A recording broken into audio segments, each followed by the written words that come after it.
안녕하세요. 결혼을 앞두고 있던 28살 여자입니다. 두 사람이 만나 가정을 이루는 게 결혼 아니겠어요? 당연히 평생을 남으로 지내온 가정이다 보니 분명히 서로 간에 당장 이해하지 못할 점은 있다고 생각합니다. 하지만 이해하기 어려운 걸 조금씩 양보해가며 서로에게 맞춰가는 게 결혼이라고 생각했어요. 저도 그렇게 생각했기 때문에 결혼을 결심했던 예비 신랑이 원하는 대로 최대한 이해하고 맞춰보려고 했습니다. 그런데 예비 신랑은 제가 하나를 해주면 두 개를 해주기를 바라고 두 개를 해주면 당연히 세 개도 해줄 거라고 생각했나 봅니다. 날이 갈수록 심해지는 억지에 결국에는 이렇게 파혼을 하고 말았네요. 파혼했지만 지금은 오히려 속이 다 후련하고 이 결정을 내리길 100번 잘했다고 생각하고 있습니다. 오히려 제가 사랑에 눈이 멀어 제 속이 시꺼멓게 타들어가는 걸 참고 결혼을 했다면 제 평생을 두고두고 후회하게 만들 뻔했다는 생각까지 들어요. 제 나이가 결혼을 생각하기에 시기상조라고 할 만한 나이는 아니지만 그래도 비교적 이른 나이라고는 생각하고 있었습니다. 저와 결혼을 앞두고 있던 예비 신랑은 저와 궁합도 안 본다는 4살 차이였어요. 나이 차이가 조금 나는 편이기는 했고 예비 시부모님 쪽에서 결혼을 조금 서두르시는 경향이 없지 않아 있었습니다. 예비 신랑 또한 제가 좋아서 정말 평생을 함께 있고 싶어서 청혼을 했다기보다는 예비 시부모님 등살에 밀려 청혼을 한 것 같다는 느낌을 받을 때도 있었어요. 저희가 연애를 한 지도 어느 정도 시간이 흐른 뒤였지만 예비 신랑의 청혼에도 제 마음속에는 사실 결혼을 해야겠다는 확신은 그다지 없었습니다. 너무 예비 신랑의 부모님께서 예비 신랑 기를 죽이고 사소한 것 하나하나까지 컨트롤을 하고 계신다는 느낌을 받았었거든요. 오죽하면 청혼 또한 엄마가 시켜서 했다고 한 거나 마찬가지라 했으니 사실 결혼까지 생각하기에는 조금 남자다움이 부족하지 않은가 하는 생각도 가지고 있었어요. 그런데도 제가 결심을 하게 된 이유는 저를 어려서부터 애지중지해 주시던 외할머니께서 작년을 기점으로 건강이 점점 안 좋아지게 되셨기 때문입니다. 항상 말버릇처럼 우리 손녀 시집 가는 걸 보고 싶다고 하셨는데 한번 병원에 입원하셨던 뒤로는 몰라볼 정도로 살이 많이 빠지셨고 조금만 움직여도 힘들어 하시는 게 눈에 보일 정도였어요. 제 평생을 함께할 배우자를 고작 할머니께 저 시집가는 모습을 보여드리기 위해 정했다고만 한다면 말도 안 되는 일이겠죠. 예비 신랑이었던 남자친구가 자기 부모님 앞에서는 못 믿어온 모습을 보여주기는 했지만 적어도 저한테만큼은 정말 잘하는 사람이었어요. 그러니 연애도 그렇게 길게 했던 거였고요. 그리고 학벌 괜찮고 직업 괜찮고 신랑감으로 어디 하나 모자란 점이 있는 사람은 아니었습니다. 그리고 저희 부모님께서도 예비 신랑을 실제로 만나보신 적이 있었고 저희 부모님도 오래전부터 직업 괜찮다, 인물 괜찮다 하는 이유로 썩 마음에 들어하시고 있는 눈치셨어요. 저도 예비 시어머니 되실 분을 예비 신랑 통해서 몇 번 자리를 같이 한 적이 있었는데 예비 신랑에게 조금 강압적이기는 하시지만 정도 많아 보이셨고 또 어머님이 예비 신랑을 저렇게 꼼짝 못하게 할 정도로 휘어잡고 계셨으니 예비 신랑이 공부도 열심히 했고 배우기도 더 배워서 좋은 직장을 구했겠구나 하는 생각도 들었습니다. 단점이라고 생각한 것들을 오히려 좋은 쪽만 보기로 생각했던 거예요. 그래서 결국 청혼을 응하게 되었습니다. 양가 상견례를 하면서 이런저런 것들을 조율했습니다. 예비시댁에서 지원금을 조금 보태주셔서 신혼집을 구하기로 했어요.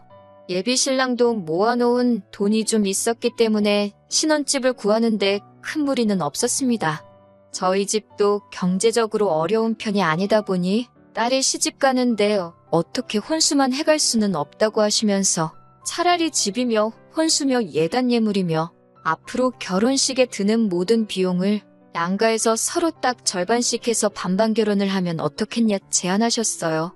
그런데 예비 시부모님 쪽에서 그걸 먼저 거절하셨습니다. 여자 하나 시집 보내는데 무슨 그런 큰 돈을 쓰시냐면서 반반 결혼하자는 제안을 괜찮다고 하신 거예요. 뭐 하나 손해보는 것도 아니고 해준다는데도 싫다는데 저희 부모님 쪽에서는 아쉬울 게 없으셨죠. 사돈댁에서 그렇게 하신다면 그렇게 하시라고 혼수나 예단 예물은 섭섭하지 않게 준비하겠다 하셨습니다. 그리고 반반 결혼하는 제안은 언제까지고 유효하다고 생각하실 테니 마음이 바뀌거든 언제든지 말해달라고까지 하셨어요.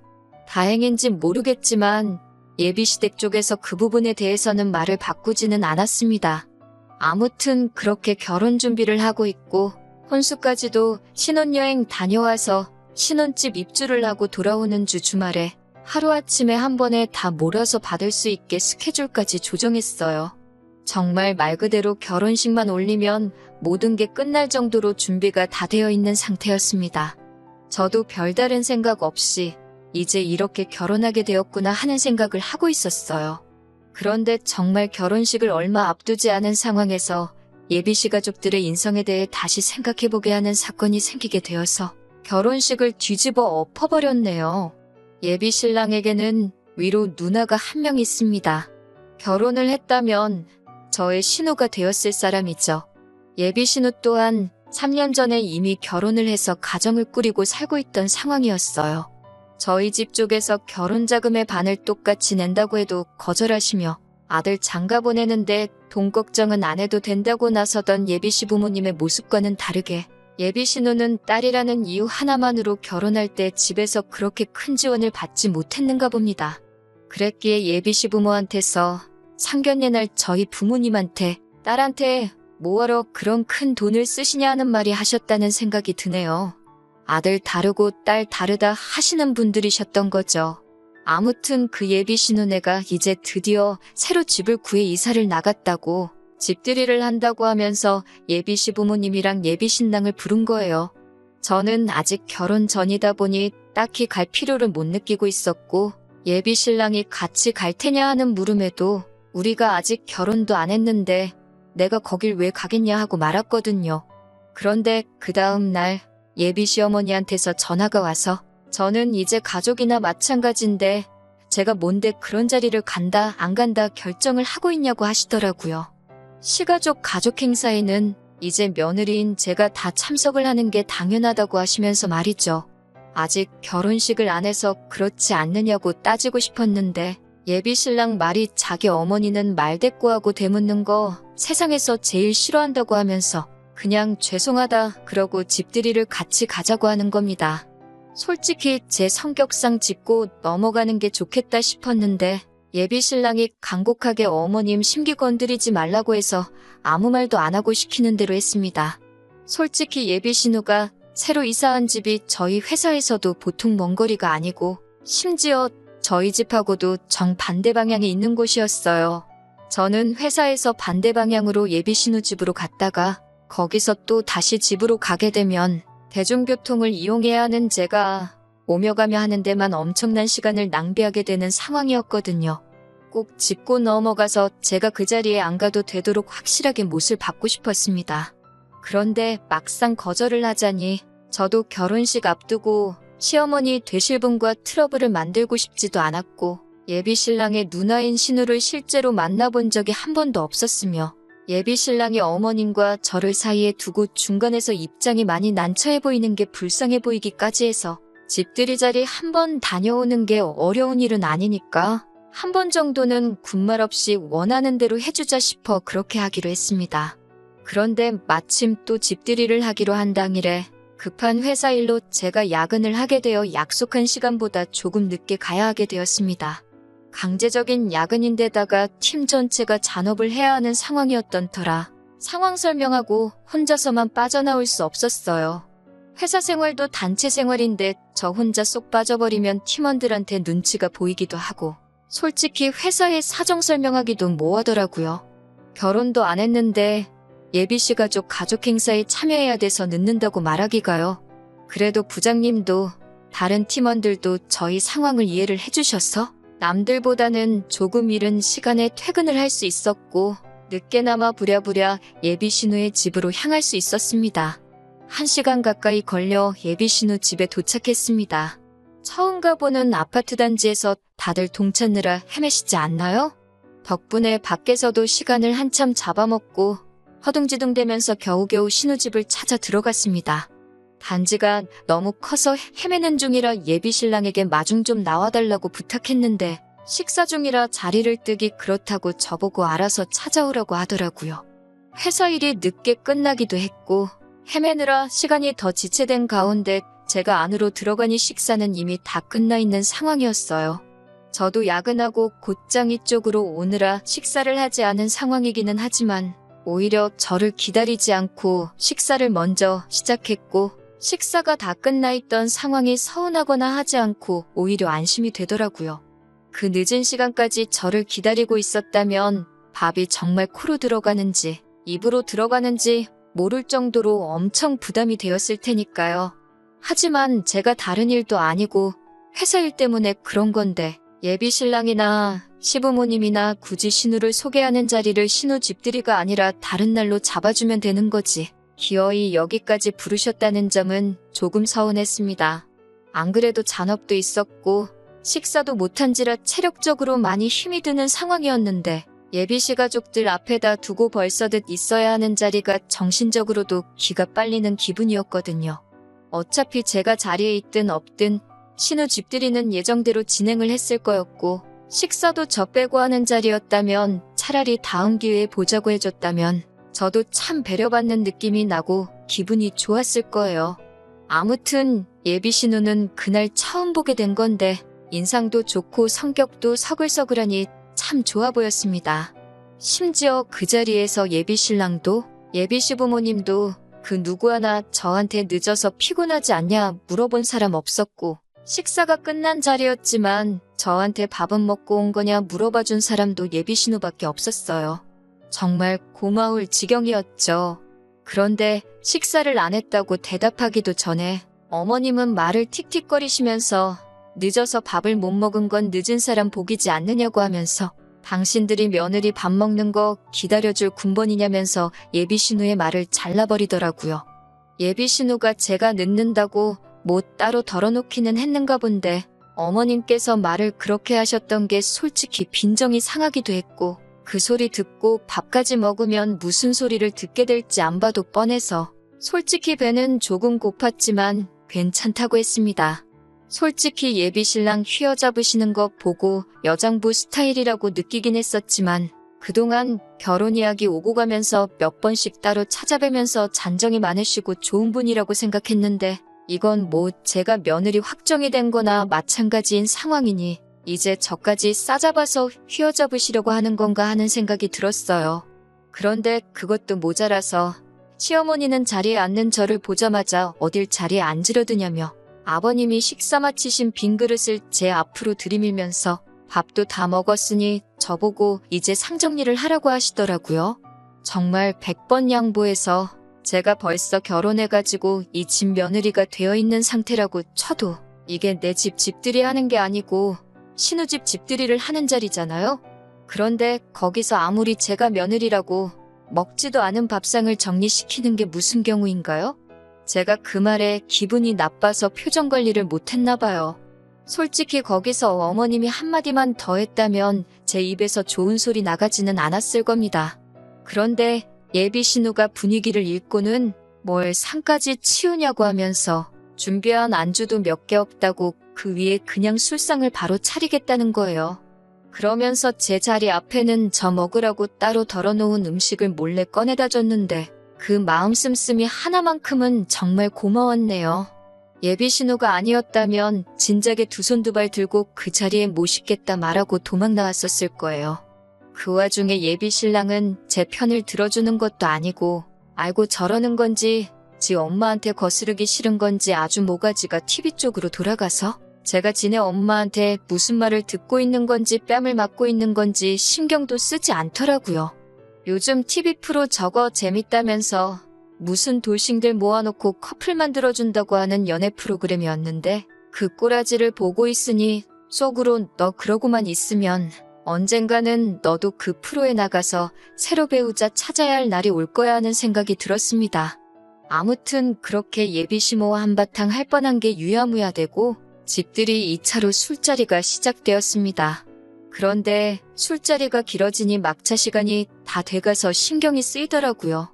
예비 신우도 제가 시간을 계속 확인하는 걸 보고 저를 집에 보내야겠다 생각했는지 지금 가면 안 늦냐면서 제 걱정을 해주는데 그 자리에서 유일하게 제 걱정을 해주는 모습을 보니 고맙기까지 했습니다.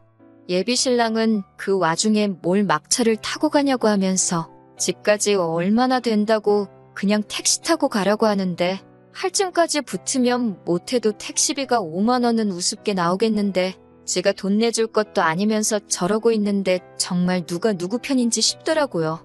차라리 야근 때문에 늦지만 않았으면 저녁 식사만 먹고 자리에서 일어날 수 있었을 텐데 늦은 내 잘못이다 생각하고 참았습니다. 그런데 이 차가 끝날 때쯤 잘 참아내고 있는 제가 그렇게 꼴보기가 싫었는지 아니면 제가 어디까지 참아내나 인내심 테스트를 하고 싶으셨는지 시어머니가 아주 끓고 있는 저한테 기름을 들이부어 주시더군요. 새벽 1시 반쯤이 돼서야 술자리에 신이 난 예비 신랑하고 아버님이 고주망태가 되면서 집들이는 완전히 끝나게 되었습니다. 저도 더 늦기 전에 핸드폰으로 먼저 택시를 불러놓았습니다. 택시가 다 와간다는 알림을 받고 나서 저는 부모님도 걱정하시니 이제 그만 가봐야겠다고 하고 자리에서 일어났어요. 솔직히 아무리 제가 늦게 왔어도 새벽 1시 반까지 자리를 지켰으면 충분히 할 만큼 했다고 생각합니다. 그날 모임의 주인공이나 마찬가지인 예비 신우도 아직 결혼도 안 한 사이인데도 새벽 한참 늦게까지 버티고 있던 저한테 미안해 죽으려고 할 지경이었으니까 말이죠. 그런데 예비 시모는 그것마저도 모자랐나 봅니다. 저한테 가기는 어딜 가냐고 벌써부터 내뺄 생각을 하냐고 하면서 갈 거면 집들이 자리 뒷정리랑 설거지를 싹 해놓고 가라는 거예요. 아니면 여기서 자고 아침에 일어나서 뒷정리를 하고 가던가 말이죠.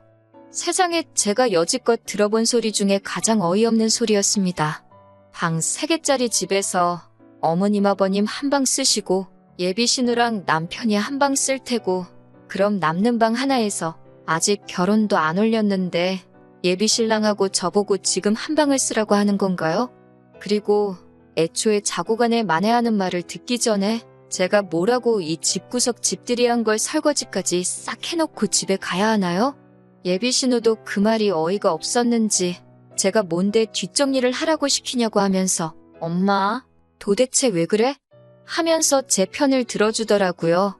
그랬더니 서열이 어쩌고 저쩌고 며느리가 어쩌고 신우가 어쩌고 하면서 감히 며느리가 늦게 와서 음식 준비하는 거 안 도와준 것도 욕을 한 바가지를 처먹어도 모자랄 판인데 그거 다 눈 감아주고 있더니 아주 시대갈기를 우습게 안다고 벌써부터 뒷정리하는 걸 내빼려고 한다고 하면서 자기가 다 늙어서 상점 모시고 살 일이 있냐고 하시며 지금 며느리 버릇을 확실하게 들여놔야지 안 그러면 시어미가 며느리 모시고 사는 꼴이 되지 않겠냐고 하면서 예비 신우한테 지금 누구 편을 들고 있는 거냐고 따지셨어요. 신우면 신우답게 며느리 꼼짝 못하게 해야 하는 게 맞지 않냐고 하시면서 번지수를 잘못 찾았다고 신우를 나무라시더군요. 그날 처음 보는 예비 신우가 저한테 잘해주기도 했고 제 편을 그나마 들어줬기에 사건 사고 만들고 싶은 생각이 없었어요. 특히 예비 신우는 이 집에서 한동안 살아야 할 테고 괜히 제가 일 크게 만들었다가는 예비 신우 입장에서는 이웃들 입방아에 오르내리게 될 테니 좋은 거 하나 없을 거 아니에요? 그래서 억지로 끓어오르는 화를 참고 있는데 예비 신우가 그런 제 마음을 읽었는지 뭘 참고 있냐고 하고 싶은 말 있으면 다 하라고 참으면 병된다고 하더라고요. 그 말이 떨어짐과 동시에 예비 시모한테 그날부터 쌓여있던 모든 것들을 한 방에 다 풀었습니다. 세상 어느 정신 빠진 여자가 결혼 전부터 이런 식모 대우를 당하고도 이 집에 시집을 오려고 하겠냐고. 예비 신랑이 남자답지 못한 것도 있지만 어머님 아들 결혼 목전에 두고 뒤엎어버린 건 제가 아니라 어머님이라고? 아들 혼삿길 망쳐놓으니까 기분 좋으시냐고 목청이 떨어져라 고래고래 소리를 질렀습니다. 아무것도 모르고 술 먹고 뻗어있는 예비 신랑 주머니에서 지갑 꺼내다가 5만 원짜리 한 장 꺼내서 나왔습니다. 집까지 택시 타고 가는 거 내 돈 내면 아까워서 제 명에 못 살 것 같다고 하고 말이죠.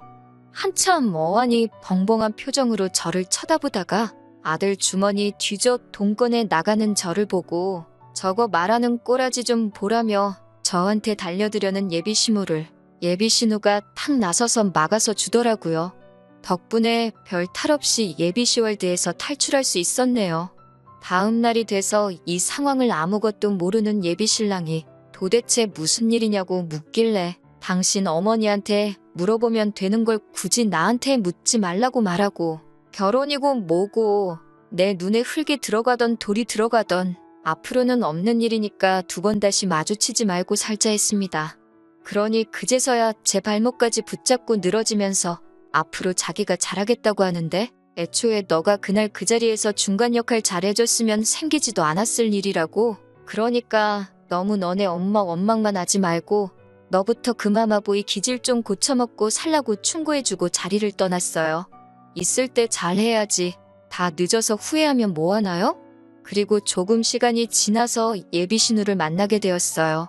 솔직히 제가 많이 참아준 것도 고마운데 자기 엄마한테 그렇게 한마디 해줘서 속이 다 후련했다고 하더라고요.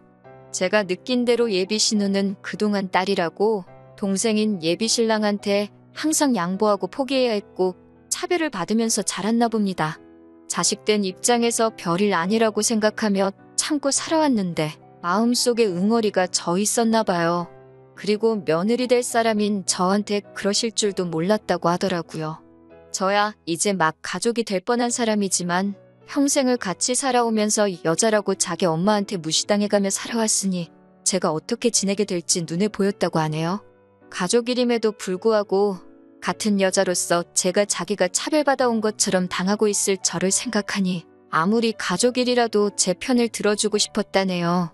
그 이후로 바뀐 건 그렇게 마마보이였던 예비신랑의 어머님과 대판 싸우고 그 뒤로부터는 척지고 살고 있다고 하네요. 그 성격에 얼마나 그렇게 어머님 등지고 지낼지는 모르겠지만 제가 더 이상 신경 쓸 일은 아니지요. 적어도 10월드 입장권을 제 손으로 제 돈 내고 끊었다가 수수료 조금 들었지만 반품하고 유턴한 게 천만다행이라고 생각합니다.